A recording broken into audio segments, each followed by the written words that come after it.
সুপ্রিয় দর্শক মন্ডলী, আমি দেশ সময়ের থেকে রতন হক আছি ইটালির পাদোবাতে, যেখানে আজকে সমবেত হয়েছে ইটাল উত্তরের সকল প্রভিন্সের নেতৃবৃন্দরা। আজকে এখানে ওনাদের একটাই মতামত যে ইটালি উত্তর বিএনপি কমিটি বাস্তবায়নের লক্ষ্যে আজকে মত বিনিময় সভা। তো এখানে উপস্থিত আছে জেনেভার নেতৃবৃন্দরা, আমি ওনার কাছে জানতে চাইবো। ধন্যবাদ। আপনারা সবাই জানেন ইতালি উত্তর কমিটি বাস্তবায়ন এটা আসলে একদিনের ফসল না। আমরা দীর্ঘদিন থেকে এই বিষয় নিয়ে কাজ করতেছি। আজকে আমরা চূড়ান্তভাবে পাদোবা থেকে ইতালি উত্তর কমিটি বাস্তবায়নের জন্য, ইতালি উত্তর বাস্তবায়ন এটা কোনো গোষ্ঠী বা কোনো ব্যক্তির বিরুদ্ধে না, এটা আমাদের গণতান্ত্রিক এবং ইতালি বিএনপিকে আরো শক্তিশালী ও বেগবান করার জন্য ইতালি উত্তর এবং দক্ষিণ দুটা কমিটির বিকল্প নাই। আমরা চাইবো অতি দ্রুত ইতালি উত্তরকে একটি কেন্দ্রীয় কমিটি রূপান্তরিত করে আমাদেরকে আগামী নির্বাচনে ভূমিকা রাখার জন্য সুযোগ করে দিবেন। জনাব তারেক রহমান এবং আন্তর্জাতিক বিষয় সম্পাদক খোকন ভাইয়ের দৃষ্টি আকর্ষণ করি। ধন্যবাদ। বাংলাদেশ জাতীয়তাবাদী দলের সৈনিকেরা আজ পাদোবার এই মিলন মেলায় সবাই একত্রিত হয়েছে। আমি আমার ব্যক্তিগত পক্ষ থেকে, বাংলাদেশ জাতীয়তাবাদী দল মিলান শাখার পক্ষ থেকে আজকের এই মিলন মেলায় যারা একত্রিত আমাদের সাথে ঐক্যমত পোষণ করেছেন, আগামী দিনে ইটালি উত্তর বাস্তবায়ন করার লক্ষ্যেই আজকের এই মতবিনিময় সভা। আপনারা দেখেছেন উৎসব মুখর পরিবেশে হাজারো শহীদ জিয়ার আদর্শের সৈনিকেরা আজকে এই পাদোয়ার মাটিতে তাদের পদধ্বনি তারা একত্রিত হয়ে একটি স্লোগানই তারা বাস্তবায়নের লক্ষ্যে একত্রিত হয়েছে। আমি প্রিয় সাংবাদিক ভাইয়েরা আপনাদের দৃষ্টি আকর্ষণ করছি, আপনাদের লেখনের মাধ্যমে আমাদের এই যৌক্তিক দাবি সর্বোচ্চ পর্যায়ে দলের ভারপ্রাপ্ত চেয়ারম্যান তারেক রহমানের কাছে পৌঁছে দেওয়ার দায়িত্ব এই মিডিয়ারই, আপনারা যারা সাংবাদিক পেশার সাথে জড়িত আছেন।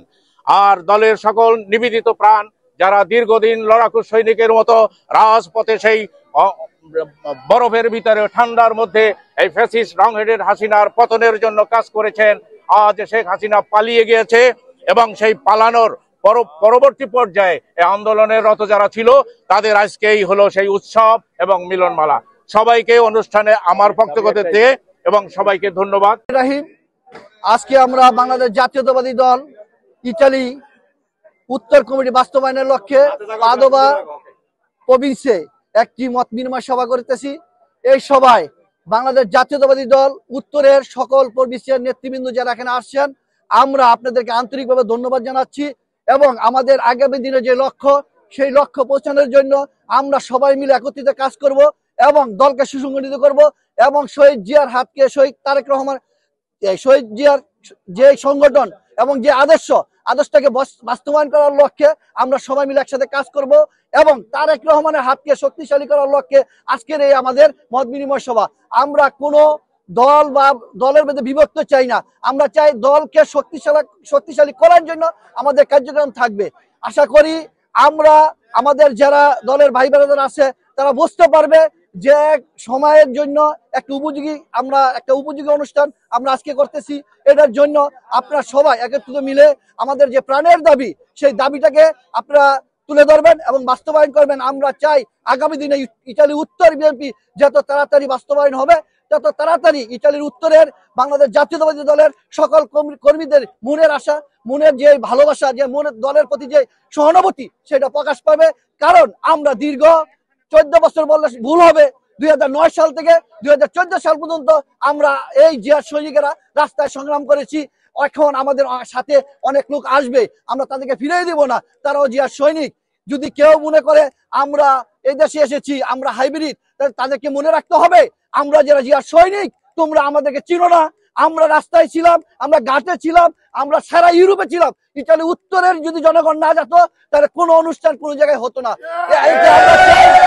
আগামী দিনে আমরা আবার আরো শক্তিশালী ভাবে আমাদের দলকে সুসংগঠিত করার জন্য আমরা কাজ করব। পাদোবার মাধ্যমে আমাদের এরকম একটা প্রোগ্রাম হয়েছে, আমি পাদোবাসীকে ধন্যবাদ এবং কৃতজ্ঞতা প্রকাশ করতে চাই। আমি এর পাশাপাশি বলতে চাই, আসলে আমরা অনেক বক্তব্য শুনি যে ইতালিকে আমরা যেভাবে স্বেচ্ছাসেবক দল, এই দুইটা কমিটি, ইতালি উত্তর এবং দক্ষিণ, আমরা সভাপতি সেক্রেটারি আমরা সবাই একসাথে তাদের সাথে আমরা আমাদের সাথে তাদের যোগাযোগ করি, আমরা কিন্তু সমস্ত কার্যক্রম চালাইছি। আমাদের বঠার এলাকায় যে কমিটিগুলো আছে সেই কমিটিগুলো কিন্তু আমরা সুন্দরভাবে, আমরা কোনো আমাদের ভিতরে বিভাজন নাই। আর যারা এই বিভাজনটা বলে যে ইতালিকে দুই ভাগ করার জন্য, ইতালিকে ভাঙার জন্য, এটা খুবই একটা হাস্যকর। আমরা সবাই শহীদ জিয়ার সৈনিক। ইতালি দুই ভাগে যদি বিভক্ত হয় ইতালি শক্তিশালী হবে, যেভাবে স্বেচ্ছাসেবক দল হয়েছে। অতীতে যারা স্বেচ্ছাসেবক দল আছে কেউ কইতে পারবো না কোন অঞ্চলে কি স্বেচ্ছাসেবক দল করে, কিন্তু আমরা যখন দায়িত্ব পাইছি, ইতালি যখন আমাদের উত্তর এবং দক্ষিণ দিয়েছে, আজকে আমরা কিন্তু প্রত্যেকটা প্রভিন্সিতে স্বেচ্ছাসেবক দলের আমাদের কমিটি আছে।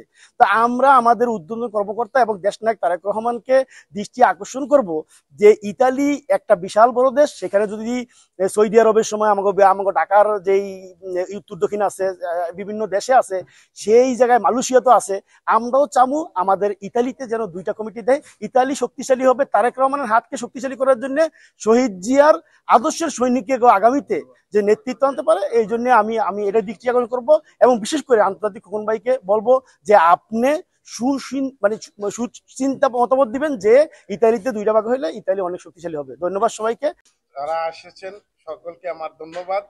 আমরা যারা যখন আমাদেরকে এই অনুষ্ঠান করার জন্য বলা হয়েছে, আমরা পাদুবা বিএনপির সকলকে নিয়ে করছি।